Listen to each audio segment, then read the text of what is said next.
घंटे में क्या कुछ हुआ, कितना बदला, क्या रहा, आपको दिखाते हैं आंकड़ों के माध्यम से।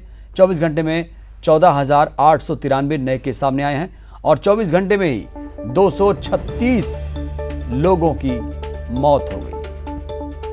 रायपुर जिले में 54 लोगों की मौत हुई है, जबकि रायपुर में 1456 नए मरीज मिले, बिलासपुर में 1234 नए मरीज मिले। 24 घंटे में 14,434 ने कोरोना को शिकस्त दी है। एक्टिव मरीजों की संख्या 1,19,068 हो गई है। कुल पीड़ितों की संख्या इस तरह से 6,82,339 हो चुकी है। कोरोना से अब तक 7,782 लोगों की मौत हो चुकी है और अब तक 5,55,489 मरीज रिकवर हुए हैं।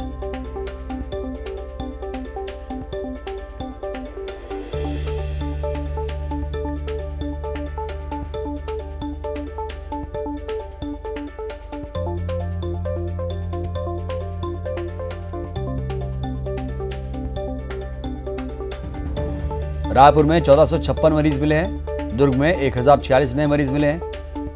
तो ये आंकड़े लगातार बढ़ रहे हैं। और सिर्फ रायपुर की बात करूं तो पॉजिटिविटी रेट घट गई है। यहां पर कोरोना पॉजिटिविटी रेट से जुड़ी ये बड़ी खबर है। एक सप्ताह में 3% कम हुई है पॉजिटिविटी रेट, 30 से घटकर 27 पॉजिटिविटी रेट हो चुकी है। और अब तक कहा जा सकता है कि 10 में से 3 से भी कम लोग संक्रमित हो रहे हैं।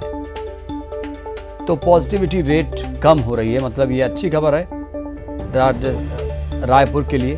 खासतौर से पॉजिटिविटी रेट घटी है, मतलब पॉजिटिव लोग नहीं हो रहे हैं। अगर 10 लोगों को आप इकट्ठा करेंगे, उसमें से 3 लोग ही, उससे कम ही लोग पॉजिटिव हो रहे हैं। यानी 10 लोगों की अगर जांच की जाए तो 2 लोग ही, अमूमन 3 लोग संक्रमित पाए जा रहे हैं। यानी पॉजिटिविटी रेट घट गई है। और हमारे संवाददाता अवधेश जुड़े हैं। अवधेश, पॉजिटिविटी रेट घटने का मतलब तो यही हुआ कि अगर 100 लोगों की जांच की जा रही है तो उसमें से कम 12-10 लोग ही पॉजिटिव हो रहे हैं। हाँ बिल्कुल, निश्चित तौर पर देखिए, जिस तेजी से छत्तीसगढ़ में संक्रमण बढ़ा था, संक्रमण की रफ्तार में थोड़ी सी कमी देखने को मिल रही है। 20 अप्रैल से लेकर 28 अप्रैल तक के अगर आंकड़े देखे जाए तो पूरे छत्तीसगढ़ में पॉजिटिविटी जो रेट है उसमें 3% की कमी हुई है। मतलब नहीं है कि पहले जो 30% था कि हर 10 में से तीसरा व्यक्ति जो था, 3 व्यक्ति जो रहते थे वो पॉजिटिव रहते थे, वो घट के अब 3 के नीचे हो गई है। तो ये थोड़ी सी सुखद परिणाम है कि अगर 3% तक पूरे राज्य का अगर पॉजिटिविटी रेट कम हुआ है तो निश्चित तौर पर इससे आने वाले समय में और कमी देखने को मिलेगी। बात अगर खास करके रायपुर की जाए तो रायपुर में भी 5% तक जो है संक्रमण के दर में कमी आई है और छत्तीसगढ़ में 3% की कमी आई है। लेकिन इन तमाम कमियों और स्थिति में थोड़ी सी सुधार के बीच कमर जो सबसे चिंताजनक विषय है वो है रोज जो मौत के आंकड़े पे लगाम लग नहीं पा रहा है। लगातार मौतों की संख्या अधिक होते जा रही है और कल भी 219 से अधिक नए जो है लोगों की मौत हुई है। तो मौत के आंकड़े चिंताजनक है, लेकिन बावजूद उसके जो संक्रमण के दर में कमी आई है, कहा जा सकता है कि धीरे धीरे सही लेकिन सुधार की ओर छत्तीसगढ़ आगे बढ़ रहा है। लेकिन 24 घंटे के जो रिकॉर्ड सामने आए अवधेश, वो तो बेहद ही चिंताजनक है, डराने वाले हैं। रायपुर में 54 लोगों की मौत हो गई और पूरे प्रदेश का जिक्र करूं तो 236 लोगों की मौत हुई है और जो आंकड़े हैं वो 14,893 पहुंच चुके हैं। बिल्कुल, आंकड़े निश्चित तौर पर डरा रहे हैं कि छत्तीसगढ़ जो एक छोटा राज्य माना जाता है, 3 करोड़ की लगभग जनसंख्या है, वहां अगर 14,000 से ज्यादा प्रतिदिन पॉजिटिव आएंगे, वो भी तब जब जांच का जो दर है वो 50 से 60,000 के बीच में है, तो समझा जा सकता है कि संक्रमण में अभी कमी नहीं आई। हालांकि दर में भले कमी आई हो लेकिन संख्या में कमी नहीं आएगी, क्योंकि अगर जिस तरह से बार बार कहा जा रहा है कि जांच में और तेजी आएगी, जांच की संख्या अगर और बढ़ेगी तो संक्रमण जो है और अधिक संक्रमित व्यक्ति की पहचान हो पाएगी। क्योंकि 50 से 60,000 के बीच संक्रमण की जो जांच हो पा रही है उस लिहाज से ये आंकड़े सामने निकल के आ रहे हैं। अन्य बड़े राज्यों में 1 लाख 2 लाख तक जो है रोज जांच हो रहे हैं, तब जाके 40,000 50,000 के करीब संख्या में नए मरीज निकल के सामने आ रहे हैं। तो जांच के आंकड़े को लेके भी एक संशय की स्थिति है कि जांच में अगर तेजी आए, क्योंकि किट की कमी की वजह से भी जांच में थोड़ी सी रफ्तार कम हुई है। जांच की RT-PCR जांच लगभग रायपुर को छोड़ के अन्य जिलों में बंद की स्थिति पे है, तो इसलिए लोगों की रुझान भी जो है वो जांच के प्रति कम हुआ है। लेकिन जांच कम होने के बाद भी 14,000 से अधिक नए मरीजों का 24 घंटे में बिल्कुल, आना जांच अपने कम आप में होने के चिंता बाद है। भी अगर 14,000 से ज्यादा केसेस आ रहे हैं तो ये चौंकाने वाली बात है। अवधेश, शुक्रिया आपका जानकारी देने के लिए। तो कुल मिलाकर 3% पॉजिटिविटी रेट घटी है, यानी 30 से घटकर अब 27, यानी 100 में से 27 लोग ही पॉजिटिव हो रहे हैं, या कम से कम आप 20 इसे कह सकते हैं, 20 से 27 के बीच में कह सकते हैं। रायपुर से खबर, जहां पर विधायक निधि पर अब सवाल खड़े किए जा रहे हैं। सीएम कोष में विधायक निधि देने पर सवाल खड़े किए हैं। नेता प्रतिपक्ष ने पत्र लिखकर आपत्ति जताई है। बिना अनुमति राशि लेने पर नेता प्रतिपक्ष ने आपत्ति जताई है। जो काम पहले से मंजूर, उसका क्या होगा? मंजूर काम के बाद शेष राशि लेने का दिया सुझाव। तो मुख्यमंत्री कोष में विधायक निधि लेने पर नेता प्रतिपक्ष ने आपत्ति जताई है और उन्होंने कहा है कि जो काम पहले से मंजूर हुआ है उसका क्या होगा, मंजूर काम के बाद शेष राशि लेने का सुझाव दिया है।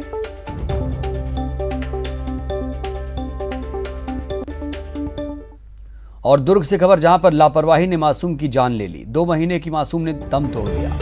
स्वस्थ बच्ची को बताया कोरोना संक्रमित। रायपुर रेफर करने पर इलाज नहीं मिल पाया। इलाज के अभाव में मासूम ने दम तोड़ दिया। मौत के 4 घंटे बाद रिपोर्ट नेगेटिव आई। पीड़ित परिवार ने दुर्ग कोतवाली थाने में शिकायत की। और ज्यादा जानकारी के साथ हमारे संवाददाता मिथिलेश ठाकुर जुड़े हैं दुर्ग से। मिथिलेश, बच्ची को 2 महीने की बच्ची को कैसे ये पता लगा लिया गया कि उसे कोरोना हुआ था और बाद में जब डेथ हुई 4 घंटे के बाद रिपोर्ट नेगेटिव आ गई? किसकी लापरवाही? पूरे मामले में बस यही एक सामने निकल कर आ रहा है कि किस तरह से सरकारी सिस्टम में लापरवाही बढ़ती जा रही है। जब 1-2 माह की बच्ची है जिसको सर्दी खांसी होता है, उसको दस्त हुआ जाता है, तो उसको अस्पताल लेकर जाया जाता है। वहां उसको बगैर आनन फानन में इलाज किए बगैर उसको ये कह दिया जाता है कि आपकी बच्ची को कोरोना है और इसकी रिपोर्ट पॉजिटिव है, इसलिए इसका इलाज यहाँ पर संभव नहीं हो पाएगा। उसको रायपुर रेफर कर दिया जाता है। जिला अस्पताल में जाकर वो उनके परिजन जो है वो गिड़गिड़ाते रहते हैं कि इसका इलाज कर दिया जाए, लेकिन उसको इलाज इसलिए नहीं किया जाता क्योंकि वहां पर वेंटिलेटर नहीं है और कोरोना का इलाज नहीं किया जाता। मिथिलेश, क्या परिजनों ने ही जांच करवाई थी, बच्ची की कोरोना जांच करवाई थी और रिपोर्ट कब आई थी? रिपोर्ट है क्या? देखिए कमरुद्दीन, बताना चाहूंगा कि सबसे पहले तो उनकी जब बच्ची की तबीयत खराब हुई थी तो वो जिला अस्पताल में लेकर गए थे, लेकिन उन्होंने ही उसका कोरोना की जांच की थी और फिर उसके बाद में ये कह दिया था कि उसकी रिपोर्ट पॉजिटिव है और इसकी हालत खराब है और यहाँ पर व्यवस्था नहीं है, इसलिए उसको जिला अस्पताल रायपुर रेफर कर दिया गया। लेकिन जिला अस्पताल रायपुर में ये कहकर उनको वापस कर दिया गया कि उनके पास में कोरोना पॉजिटिव के लिए वेंटिलेटर की व्यवस्था नहीं है। वेंटिलेटर जरूर है लेकिन हम उसका इलाज नहीं कर सकते। उनको मेकाहारा रेफर किया गया। मेकाहारा में जाने के बाद में वो बेड के लिए गिड़गिड़ाते रहे, लेकिन अंततः उसकी मौत हो जाती है। जब उसका अंतिम संस्कार होने लगता है तो उसके 4 घंटे के बाद में रिपोर्ट आती है जिसमें ये कहा जाता है कि उसकी रिपोर्ट जो है वो नेगेटिव रही है। ये मिथिलेश, सिस्टम की ये बहुत बड़ी लापरवाही है। मिथिलेश, अब पीड़ित परिवार ने दुर्ग कोतवाली थाने में शिकायत भी दर्ज कराई है। क्या है शिकायत में? देखिए, उन्होंने ये पूरे बताया है कि किस तरह से वाकया उनके साथ में हुआ और किस तरह से लापरवाही है। तो पुलिस से उन्होंने एक शिकायत पत्र दिया है जिस पर उन्होंने ये कार्रवाई की मांग की है। इसके साथ साथ सीएमएचओ से भी वे मुलाकात करने वाले हैं और उनसे भी वो शिकायत करेंगे कि इस पूरे मामले में जो है उचित कार्रवाई की जाए, जो दोषी है उन पर कार्रवाई की जाए ताकि उनको न्याय मिल सके। तो कुल मिलाकर कमरुद्दीन यही बात है कि जिस तरह से ये एक 2 माह की बच्ची है उसकी मौत हो गई है, तो कहीं ना कहीं ऊपर से लेकर नीचे तक सिस्टम में भारी लापरवाही देखी गई है कमरुद्दीन, जिसपे वो न्याय की गुहार लगा रहे हैं। मिथिलेश, एक बात ये भी समझने की है कि जिस तरह से जांच पहले की गई, पहले कहा गया पॉजिटिव, फिर आई रिपोर्ट नेगेटिव, तो कहीं ना कहीं जांच करने के तरीकों पर भी सवाल खड़े होने चाहिए। हाँ जी, बिल्कुल कि जिस तरह से वो जांच की गई है, वो कैसे जांच की गई है, उसमें क्या हुआ, जो उसको रिपोर्ट पॉजिटिव बता दिया गया, उनको रिपोर्ट दे दी गई और उसको रिफर कर दिया गया और क्या ये पूरा जो है मामला जो बता रहे हैं कि पूरे लापरवाही का ही पूरा मामला है कि आखिर क्या है। उसमें एक चीज और कमरुद्दीन सामने आई है कि इसमें उम्र जो है वो 2 माह की जगह 20 भी लिखा हुआ है, 20 वर्ष भी लिखा हुआ है। तो कहीं न कहीं ये पूरी तरह से लापरवाही है, बहुत बड़ी लापरवाही, बहुत बड़ी लापरवाही। और इसी सिस्टम की लापरवाही ने मिथिलेश 1-2 महीने की बच्ची की जिंदगी को छीन लिया, सिस्टम ने छीन लिया। शुक्रिया आपका। मुख्यमंत्री भूपेश बघेल ने वीडियो कॉन्फ्रेंसिंग के जरिए मीडिया से चर्चा की और उनसे महत्वपूर्ण सुझाव लिए। इस दौरान उन्होंने कहा कि राज्य में कोरोना को हराने में किसी भी तरह से फंड्स की कमी नहीं होने दी जाएगी। राज्य में सबके सहयोग से कोरोना पर विजय प्राप्त करेंगे। इसमें समाज के सभी वर्गों के साथ साथ मीडिया के योगदान को भी भुलाया नहीं जा सकता। इसके साथ ही उन्होंने केंद्र सरकार पर हमला बोला। उन्होंने कहा कि 1 मई से तीसरे चरण का वैक्सीनेशन होना है, जिसमें 18 साल के ऊपर के लोगों को वैक्सीन लगनी है, लेकिन इस संबंध में अभी तक कोई दिशा निर्देश जारी नहीं की गई। राज्यों को पर्याप्त मात्रा में वैक्सीन नहीं मिली। इसके साथ ही उन्होंने केंद्र सरकार से मांग करते हुए कहा कि केंद्र सरकार अपने आदेशों में संशोधन करे और साधु संतों को टीकाकरण में शामिल करने की भी मांग की जा रही राज्य सरकार की तरफ से। उधर कोरोना संकट को लेकर केंद्रीय रक्षा मंत्री राजनाथ सिंह ने राज्यपाल अनुसुईया उइके से बातचीत की। राजनाथ सिंह ने कोरोना के हालात की जानकारी ली, साथ ही संकट से निपटने के लिए सुझाव भी दिए। केंद्रीय मंत्री का कहना था कि सेना के रिटायर्ड डॉक्टरों की सेवा ली जानी चाहिए, साथ ही पूर्व सैनिकों की भी मदद ली जा सकती है। रक्षा मंत्री से चर्चा के बाद राज्यपाल ने सीएम भूपेश बघेल से बात की और रक्षा मंत्री के सुझाव से अवगत कराया। सीएम ने सुझाव को बेहतर माना है।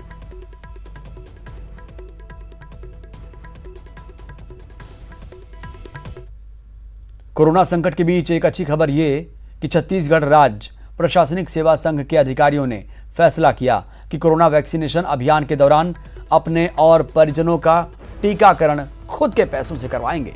वैक्सीन का खर्च खुद उठाएंगे। इसके लिए सरकार पर बोझ नहीं डालेंगे। टीकाकरण केंद्र में जो भी राशि देना होगा उसका भुगतान कर परिवार के सदस्यों का टीकाकरण किया जाएगा।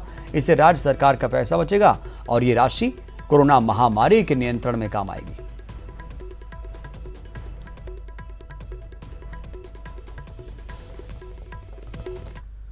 महाराष्ट्र से इस वक्त की बड़ी खबर, अस्पताल में आग लगी है। मुंबई के पास ठाणे में हादसा हुआ है। ठाणे के प्राइम अस्पताल में आग लगने की खबर सामने आ रही है। हादसे में 4 लोगों की मौत हुई है, 20 लोगों को रेस्क्यू किया गया है। तो जहां पर लोग कोरोना से तड़प रहे हैं, कोरोना से उनको इलाज करने की जरूरत है, ऐसे में अस्पतालों में आग लगने की घटनाएं भी डराती हैं। अभी आग कैसे लगी ये जांच का विषय है। ठाणे के प्राइम अस्पताल में आग लगने से हादसे में 4 लोगों की जान चली गई और 20 लोगों को रेस्क्यू किया गया है। तो ये हादसे की तस्वीरें लगातार सामने आ रही हैं। कई अस्पतालों में आग लगने की घटनाएं इस दौरान देखने को मिली हैं, अलग अलग प्रदेशों में देखने को मिली हैं। इस बीच ये महाराष्ट्र मुंबई के ठाणे में प्राइम हॉस्पिटल में आग लगी थी, जहां पर रेस्क्यू भी देखिए किस तरीके से किया गया। आनंद फानन में मरीजों को बचाया गया है, 20 लोगों को रेस्क्यू किया गया है। जब आग लगी थी तो सीढ़ियों के सहारे ऊपरी मंजिल तक जाने की कोशिश थी। वहां से जो आईसीयू में वार्ड में जो मरीज भर्ती थे उन्हें निकालने का प्रयास किया गया और 20 लोगों को सुरक्षित बचाया गया है। हालांकि हादसे में 4 लोगों की जान चली गई।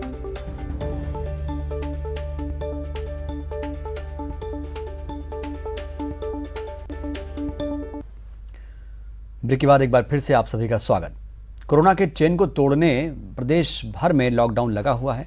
राजधानी रायपुर जिले में 9 अप्रैल से लॉकडाउन लगाया गया है। इसी तरह राज्य के अन्य जिलों में भी लॉकडाउन लागू है।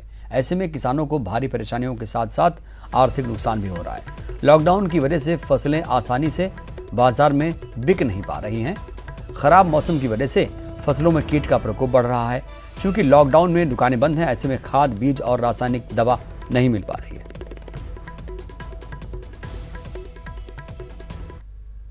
पेस्टिसाइड अपने को मिल नहीं रहा है। कुछ मौसम चेंज होते जा रहे हैं। कभी कल देखिए अब बदली था तो अब पेस्टिसाइड्स की रिक्वायरमेंट होती है खेतों में बदली के कारण। तो पेस्टिसाइड्स मिल नहीं रहे हैं क्योंकि सब दुकानदार लॉकडाउन का पालन कर रहे हैं, कहीं से मिल नहीं रहा है। बीज नहीं मिल रहे हैं अपने को नया फसल की तैयारी करना है। अभी मई के महीने में अपन नया तैयारी करते हैं तो बीज की रिक्वायरमेंट होती है अपने को। तो कहीं से कुछ बीज नहीं मिल रहा है तो अपन कैसे नई तैयारी करेंगे। खाद भी नहीं मिल पा रहा है। अब इतना स्टॉक तो कोई करके रखेगा नहीं किसान। एक आम आदमी इतना स्टॉक करके रखता ही नहीं है खादों। बालोद जिले में कोरोना का संक्रमण तेजी से बढ़ रहा है। वहीं डॉक्टर और नर्स देवदूत की भूमिका निभा रहे हैं। कुर्दी सामुदायिक केंद्र और जिला अस्पताल में डॉक्टर और नर्स ने 2 कोरोना संक्रमित महिलाओं का सुरक्षित प्रसव कराया, जिसकी चारों तरफ काफी सराहना हो रही है। हेल्थ विभाग जो है इसके लिए काफ़ी अलर्ट है और ख़ासकर गर्भवती महिला जो हमारे ज़िले की आ रही हैं और हॉस्पिटल में स्पेशली डेडिकेटेड कोविड हॉस्पिटल में उनको सुरक्षित तरीके से प्रसव करवाया गया, जिसमें हमारे जो स्टाफ हैं, नर्स हैं, डॉक्टर्स हैं, उनने काफ़ी मेहनत की और ये प्रशंसनीय कार्य है। और ऐसे अवसर जब भी आएंगे हम विशेष ध्यान रखेंगे। कवर्धा जिले में लॉकडाउन तोड़ने वालों को पुलिस अलग अलग तरीके से सबक सिखा रही है। पुलिस लोगों से उठक बैठक से लेकर योग तक करा रही है। यहाँ तक पुलिस लोगों से जांच भी करा रही है, लेकिन लोग अपनी हरकतों से बाज नहीं आ रहे। इसी बीच लोहारा थाना पुलिस की पहल चर्चा में है। पुलिस लॉकडाउन तोड़ने वालों को कोविन ऐप डाउनलोड करा रही है।